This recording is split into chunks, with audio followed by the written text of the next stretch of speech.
Hello, this is Mayank Trivedi and welcome to physics की दुकान। तो जैसा कि मैंने अपने पिछले वीडियो में बताया था कि मैं एक सीरीज स्टार्ट करूंगा जिसमें आपके जो भूलने वाले कॉन्सेप्ट हैं उसको मैं रिवाइज करा दूंगा।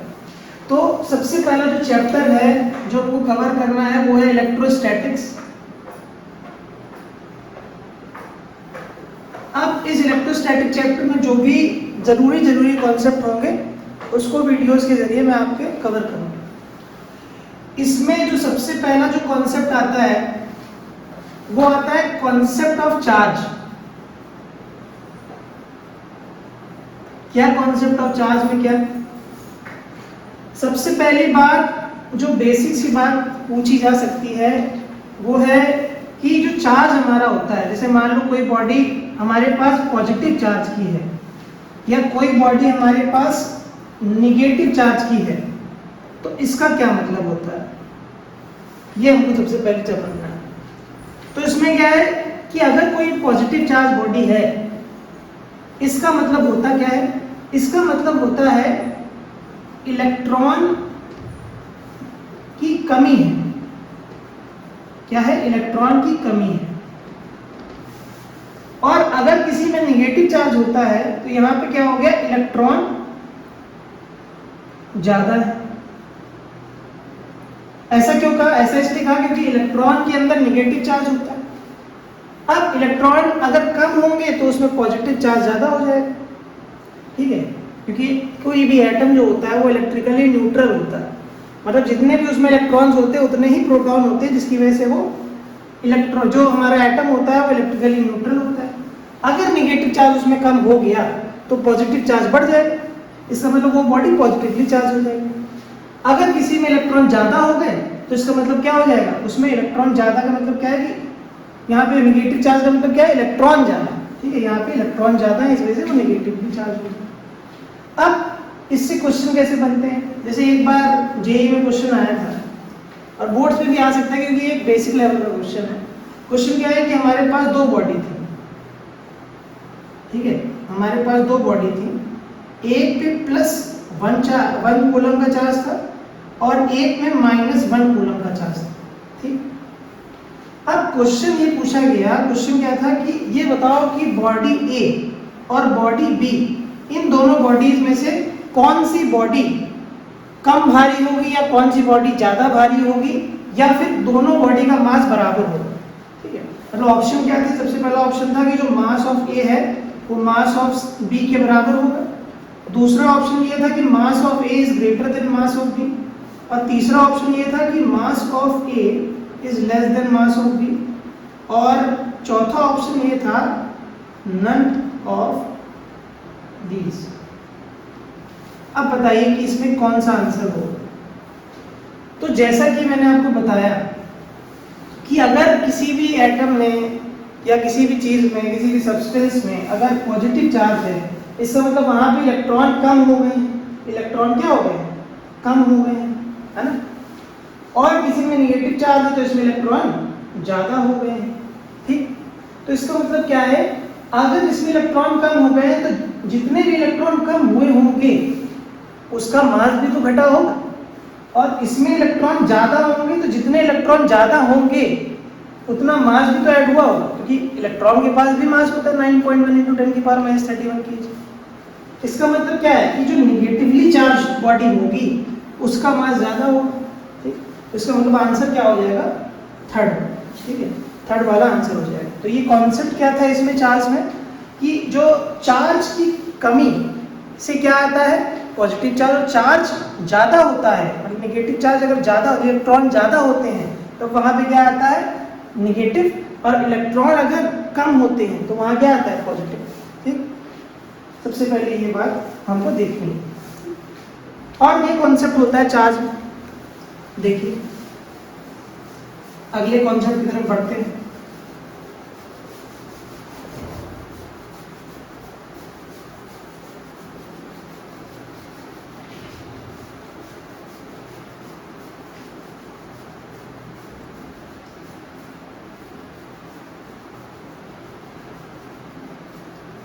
देखिए अब अगला कॉन्सेप्ट क्या है? अब चार्ज का एक अगला कॉन्सेप्ट है जिसे हम लोग कहते हैं quantization of charge. Quantization of charge ये क्या होता है? ये एक प्रकार की चार्ज की एक प्रॉपर्टी होती है। इस प्रॉपर्टी के अकॉर्डिंग क्या होता है कि कोई भी हमारे पास अगर बॉडी है तो उसमें जो चार्ज होगा वो इलेक्ट्रॉन के इंटीग्रल मल्टीपल की फॉर्म में ही होगा। ठीक है, मतलब कोई भी हमारे पास बॉडी है तो जो उसमें चार्ज होगा वो इलेक्ट्रॉन के इंटीग्रल मल्टीपल की फॉर्म में ही होगा। मतलब कहने का मतलब क्या है कि अगर जैसे दिया है -2 1/2 इलेक्ट्रॉन, ये पॉसिबल नहीं है और किसी बॉडी में ऐसे चार्ज नहीं हो सकता, या फिर 3/2 इलेक्ट्रॉन चार्ज है किसी में, तो ऐसे हो नहीं सकता। ठीक है, क्या हो सकता है? ये हो सकता है 5 electron charge, 10 electron charge, -2 electron charge, this is possible. लेकिन ये जो फ्रैक्शन की फॉर्म में लिखा है ना, वो पॉसिबल नहीं, क्योंकि क्या होता है ना कि कॉन्सेप्ट क्या है इसके पीछे कि इलेक्ट्रॉन से छोटा पार्टिकल खोजा नहीं गया था, तब ये प्रिंसिपल दिया गया क्वांटाइजेशन ऑफ चार्ज। अब जब इलेक्ट्रॉन से कोई छोटा चार्ज होता नहीं है तो आधा इलेक्ट्रॉन चार्ज को कैसे डिफाइन करोगे? 3/2 इलेक्ट्रॉन चार्ज कैसे डिफाइन करोगे? जैसे मान लो 3/2 इलेक्ट्रॉन चार्ज है, ठीक है, तो इसको मतलब कैसे लिखोगे? 1 इलेक्ट्रॉन प्लस आधा इलेक्ट्रॉन चार्ज। अब आधा इलेक्ट्रॉन चार्ज, जब आधा इलेक्ट्रॉन ही नहीं होता तो आधा इलेक्ट्रॉन चार्ज कहाँ से लाओगे बताओ? इस वजह से क्या कर सकते हैं, कह सकते हैं कि जो चार्ज होता है वो इलेक्ट्रॉन के इंटीग्रल मल्टीपल में ही होता है। ठीक है, कभी भी फ्रैक्शन में नहीं हो सकता। और यहाँ से हम लोग फॉर्मूला निकालते हैं Q = ±n।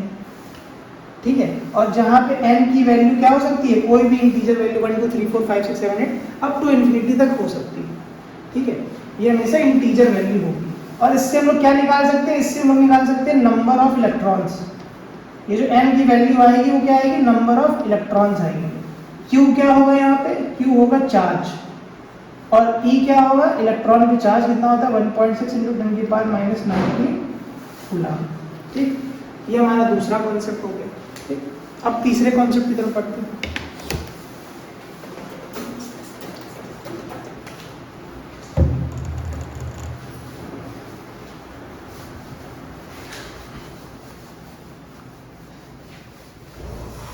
अगला कॉन्सेप्ट ये है कि अगर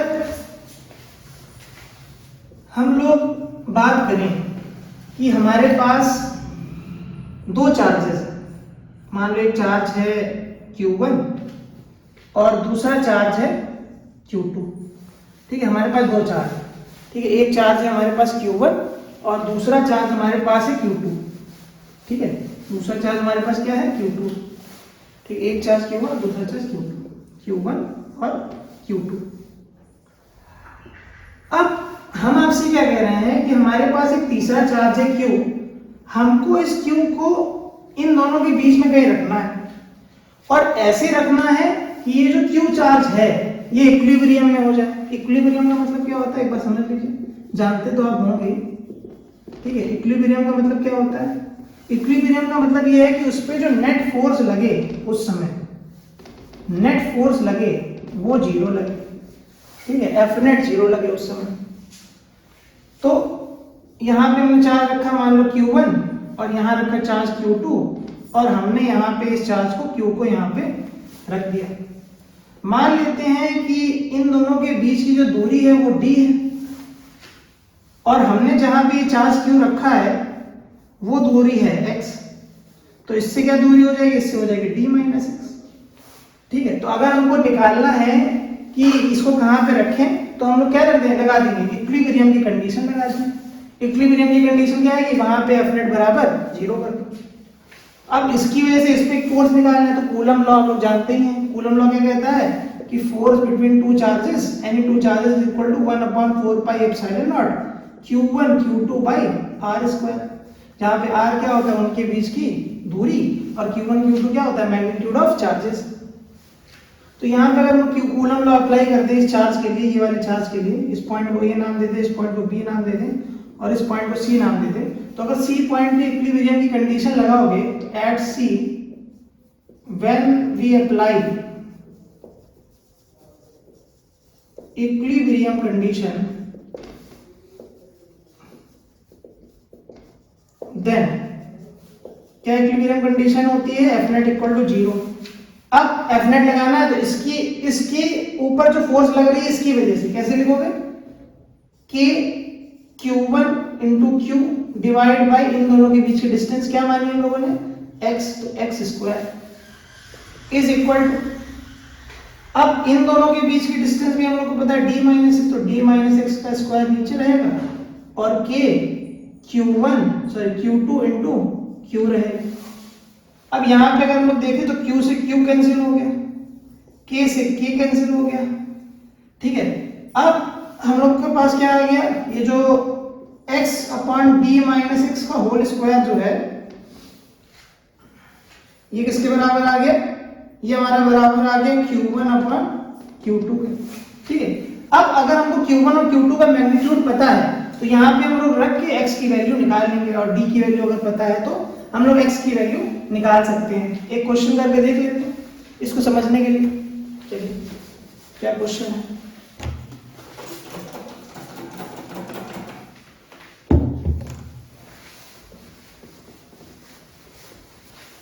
देखिए क्या क्वेश्चन। हमारे पास दो चार्ज है, एक है 9 कूलम का चार्ज है और दूसरा चार्ज है हमारे पास मान लेते हैं 4 कूलम, या फिर हम लोग मान लेते हैं 1 कूलम का चार्ज, ठीक। अब कूलम तो बहुत बड़ी यूनिट हो जाती है, कूलम में तो नहीं देगा, 9 माइक्रो कूलम का चार्ज है और 1 माइक्रो कूलम का चार्ज है और इन दोनों के बीच की डिस्टेंस है वो 1 मीटर है। अब आपसे कह रहा है तीसरे चार्ज को ऐसे रखें कि वो तीसरा चार्ज इक्विलिब्रियम में आ जाए, तो मान लेते हैं कि हम लोग तीसरे चार्ज को यहाँ पे रख देते हैं इससे x दूरी पे, तो इससे x दूरी पे रखें तो इससे कितनी हो जाएगी, 1 माइनस x दूरी पे हो जाएगी। बस इस पॉइंट पे, पॉइंट C पे हम लोग इक्विलिब्रियम कंडीशन लगा देते हैं, तो क्या होता है, F net equal to 0। F net, इस पॉइंट पे एफ नेट कैसे लगाओगे, मान लेते हैं चार्ज में क्यू रखा है तो क्या हो जाएगा, k q और into 9 micro coulomb divide by इन दोनों के बीच की डिस्टेंस x स्क्वायर बराबर क्या हो जाएगा, k इस पे चार्ज 1 माइक्रो कूलम का, ठीक है, और इनटू क्या कर देंगे q डिवाइड बाई क्या हो जाएगा d 1 माइनस x का होल स्क्वायर। यहां से अगर देखो तो k से k कैंसिल हो जाएगा, माइक्रो कूलम तो माइक्रो कूलम से भी चला ही जाएगा, ठीक है, ये वाला q कैंसिल हो जाएगा, ठीक है। तो क्या बचेगा, 9 इज इक्वल टू, ऊपर भेज दो इसको तो x square upon 1 minus x का होल स्क्वायर, तो स्क्वायर इधर भेजोगे तो x अपॉन 1 माइनस x की वैल्यू हो जाएगी प्लस माइनस 3, ठीक है। तो यहाँ पे अगर हम लोग इसको सॉल्व करें, पहले प्लस लेके सॉल्व करें तो क्या हो जाएगा, x is equal to 1 minus 3 minus 3x, तो हो जाएगा 4x equal to 3, x equal to 3/4, ठीक है। x की वैल्यू कितनी आ गई, 3/4 आ गई, और एक बार माइनस लेके सॉल्व कर लेंगे, माइनस लेके सॉल्व करो तो x इज इक्वल टू हो जाएगा माइनस का 3 प्लस का 3x, तो ये इसको इधर भेजोगे तो ये हो जाएगा 2x इक्वल टू 3, तो x बराबर 3/2, ठीक है। तो हमारे पास x की वैल्यूज आ गई, तो आपको पता चल गया कि कहाँ पे हम लोग इसको प्लेस करें कि वो इक्विलिब्रियम में आ जाए। अब ये जो केस हमने लिया, इस केस में इसका और इसका जो नेचर था, मतलब जो साइन था, दोनों के साइन सेम थे, मतलब ये भी पॉजिटिव चार्ज था और ये भी पॉजिटिव चार्ज था, इन दोनों में से कोई नेगेटिव चार्ज नहीं था। इसी वजह से इसके बीच में कहीं पे हमको एफ नेट 0 मिल पा रहा था। लेकिन अगर आप ऐसा सोचें कि इनके बीच में, लेकिन अगर आप ऐसा सोचें कि इनके बीच में ये जो दोनों चार्जेस रखे हैं ना, उनमें से एक चार्ज होता है -9 माइक्रो कूलम का और दूसरा हो जाता है 1 माइक्रो कूलम का। अब क्या बीच में कभी भी फोर्स 0 होगी? तो अगर हम चेक करें, जैसे मान लें यहाँ हमने कोई चार्ज रखा, ये एक नेगेटिव चार्ज है, ये नेगेटिव चार्ज इस पॉजिटिव चार्ज को अपनी तरफ खींचेगा तो फोर्स इधर लगाएगा। ये एक पॉजिटिव चार्ज है, ये भी एक पॉजिटिव चार्ज है, तो दोनों क्या करेंगे, एक दूसरे को रिपल करेंगे तो ये भी फोर्स इधर लगाएगा। अब क्या कभी भी एफ नेट 0 हो सकती है? नहीं हो सकती है, चाहे आप यहाँ चेक करें, चाहे यहाँ चेक करें, चाहे यहाँ चेक करें, हर समय जो फोर्स की डायरेक्शन होगी वो इसी तरफ हो जाएगी दोनों की वजह से। इस वजह से कभी भी फोर्स सब्ट्रैक्ट नहीं होंगे और 0 कभी आ नहीं सकता। इसका मतलब इन दोनों के बीच में नहीं, हम लोग बाहर चेक करके देखते हैं, ठीक है, बाहर चेक करके देखिए। यहाँ पे अगर हम लोग यहाँ पे देखें तो यहाँ पे हम लोगों ने रखा एक चार्ज Q, अब इस निगेटिव चार्ज की वजह से इस पे जो फोर्स लग रही है वो इधर लग रही है, और इस पॉजिटिव चार्ज की वजह से जो फोर्स लग रही है वो किधर लग रही है, वो हमारी इधर लग रही है। तो यहां तो पॉसिबिलिटी लग रही है, ऐसे यहां पे चेक कर लेते हैं। यहां पे अगर हम लोग रख के देखते हैं क्यों, तो ये इसको इधर खींच रहा होगा और वो क्या कर रहा होगा, वो इसको इधर भगा रहा होगा, है ना, वो इसको इधर भगा रहा होगा। तो अब तो दो पॉसिबिलिटी बन गई कि इधर रखें कि इधर रखें। अब क्या करें कि चार्ज को किधर रखें, इसके पास रखें कि इसके पास रखें। तो ऐसे केस में हम लोग क्या करते हैं, एक चीज और चेक करके देखते हैं। इसकी वजह से अगर इस पे फोर्स देखें तो वो लग रही होगी हमारे पास, मान लो इनके बीच की दूरी 1 है, तो और ये दूरी हम लोगों ने x मान ली, ठीक है। तो इसकी वजह से जो इस पे फोर्स लग रही होगी F इज इक्वल टू कितनी लग रही होगी, देखो F बराबर लग रही होगी 9 इंटू क्यू, ठीक है, K डिवाइड बाई, और इनके बीच की दूरी 1 प्लस एक्स का होल स्क्वायर। और इसकी वजह से कितनी लग रही होगी, इसकी वजह से लग रही होगी 1 K into 1 into Q upon x का स्क्वायर, ठीक है। अभी माइक्रोवेव वगैरह को हमने नहीं देखा है, वो कुछ भी हो सकता है, जरूरी नहीं माइक्रो में ले, कूलम में ले, तो यहां पे ऐसा कुछ बनेगा। तो अगर हम लोग क्या करेंगे, अगर हम लोग ये डिस्टेंस बढ़ाएंगे तो ओवरऑल वैल्यू इसकी घटेगी, राइट, और इसकी डिस्टेंस बढ़ाएंगे तो इसकी भी ओवरऑल वैल्यू घटेगी। लेकिन अगर हम लोग ऐसे देखते हैं, अगर ये डिस्टेंस ना होती, ठीक है, ये 1 का स्क्वायर होता है, ठीक है, तो ये लग रही थी 9q अपॉन 1 स्क्वायर, और इसकी वजह से कितनी लग रही थी, इसकी वजह से जितनी भी लग रही हो, ये मान लो अगर ऐसे आप देखो, ऐसे मत देखिए, थोड़ी इसको ऐसे देखिए, इसकी वजह से जो इसको फोर्स लग रही होगी वो अभी तो ज्यादा ही लग रही होगी इसके मुकाबले, ठीक है। अगर इसके मुकाबले देखें हम लोग, इस पे इसके मुकाबले तो ये ज्यादा लगा रहा होगा, लेकिन ये डिस्टेंस अगर बढ़ा देंगे तो ये फोर्स की वैल्यू कम हो जाएगी, है ना। ये डिस्टेंस अगर हम लोग बढ़ा देंगे तो इस वाले की वजह से फोर्स लग रही है वो कम हो जाएगी, और इस वाले की वजह से तो ऑलरेडी कम है ना। इसका मतलब क्या है, तो बराबर होने की चांसेस यहाँ पे हैं। लेकिन अगर हम लोग इस वाले चार्ज की बात करें, अगर यहाँ पे रखते हैं तो ये डिस्टेंस ने और छोटी कर दी, तो इसकी वैल्यू, इसके वजह से जो फोर्स लग रही थी वो और बढ़ गई, वो तो लेकिन कम हो गई, और क्योंकि देखो ये डिस्टेंस अगर बढ़ा दी तो इसकी वैल्यू तो और कम हो गई इस वाले की वजह से जो फोर्स लग रही थी। इसका मतलब ये फोर्स और ज्यादा बढ़ गई और वो फोर्स और ज्यादा कम हो गई, तो कभी भी बराबर नहीं हो सकता। इसका मतलब क्या है कि वो जो हम लोग तीसरा चार्ज रखेंगे वो छोटे वाले चार्ज के पास रखेंगे। क्यों रखेंगे, क्योंकि छोटे वाले चार्ज के पास जब रखेंगे तो इसकी वैल्यू, जो इसकी वजह से जो इस पे फोर्स लग रही है उसकी वैल्यू घटेगी, और इसकी वजह से जो इस पे फोर्स लग रही है वो बढ़ेगी, तो इन दोनों का मैग्नीट्यूड बराबर होने की चांसेस ज्यादा है। तो इस वजह से हमको क्या याद रखना है, whenever there are two charges of opposite sign, then we always place third charge near small magnitude charge, near small magnitude charge, ठीक है। फिर हम लोग क्या लगा देंगे, वही एफ नेट वाला लगा देंगे। तो यहाँ पे हम लोग रख देंगे, ये डिस्टेंस हमने x मान लिया, तो इसकी वजह से फोर्स कितनी है, इसकी वजह से फोर्स लगेगी k इंटू 9 इंटू 10 की पावर -6, और ये वाला चार्ज q डिवाइड बाई क्या हो जाएगा, डिवाइड बाई 1 प्लस एक्स का होल स्क्वायर, बराबर किसके कर दोगे, इसकी वजह से जो फोर्स लग रही है, इसकी वजह से फोर्स कितनी लग रही है, 1 इंटू 10 की पावर -6, और ये हो जाएगा q divide by x square. अब दोनों को बराबर करके हम लोग x की वैल्यू निकाल लेंगे जैसे हम लोगों ने पहले निकाला। तो ये हमारे दो कॉन्सेप्ट हो गए, जरूरी 2-3 कॉन्सेप्ट जो कि हमको पता होना चाहिए, इससे क्वेश्चन आते हैं, ठीक है।